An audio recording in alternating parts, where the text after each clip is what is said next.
Nga lang yun. Bali, Lods, ako nang bahala sa book mo. Oo, yan. Mag-model ulit tayo na.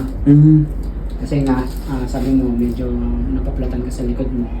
So, lalagyan natin ng volume yung likod. Tapos ngayon yung bangs mo, siguro mga bandang hilay. Okay na sa'yo yung ganun. Pwede yan. Tapos ite-texture natin dito yung taas na. Sige, sige. Para maangas tignan.